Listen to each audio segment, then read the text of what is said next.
కోరుతూ అంగన్వాడీలు ఆందోళన నిర్వహించారు. భద్రాద్రి కొత్తగూడెం జిల్లా సిఐటియు ఆధ్వర్యంలో అంగన్వాడీలు ఎమ్మెల్యే క్యాంప్ కార్యాలయం ఎదుట తమ సమస్యలు పరిష్కరించాలని డిమాండ్ చేస్తూ ధర్నా నిర్వహించారు. నెలకు 18,000 వేతనం చెల్లించాలని, టీచర్లకు 2 లక్షలు, హెల్పర్లకు ₹1,00,000 బెనిఫిట్ చెల్లించాలని డిమాండ్ చేశారు. 6వ తారీఖు నుంచి జిల్లా కలెక్టర్ కార్యాలయాల ఎదుట ధర్నాలు నిర్వహిస్తున్నా ప్రభుత్వం పట్టించుకోవడం లేదని ఆవేదన వ్యక్తం చేశారు.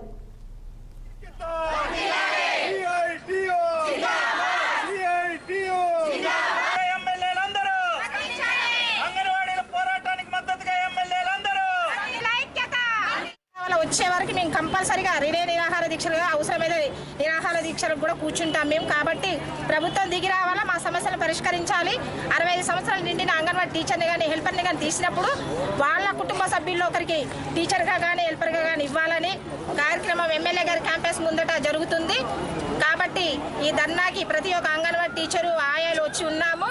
మా సమస్య పరిష్కరించేంత వరకు మేము అసలు కదిలేదే లేదు. ప్రభుత్వమే దిగి రావాలి.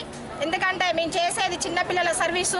ఒక తల్లిలాగా చూస్తున్నాం పిల్లల్ని. ఇంత మంచి సర్వీసు గవర్నమెంట్కి ఎందుకు గుర్తించట్లేదు? అసలు అమ్మఒడి అని అదని ఇదని పెడుతున్నారు. మేము అంగన్వాడీ బాట చేస్తాం. ఇవాటి నుండి అంగన్వాడీ బడి అని పెట్టారు, అమ్మఒడి అని పెట్టారు. పెడతాం, చేస్తాం, మేము అన్నిటికీ చేస్తాం, సిద్ధం మేము దేనికైనా. కానీ మాకు ₹26,000 జీతం పెంచాలి.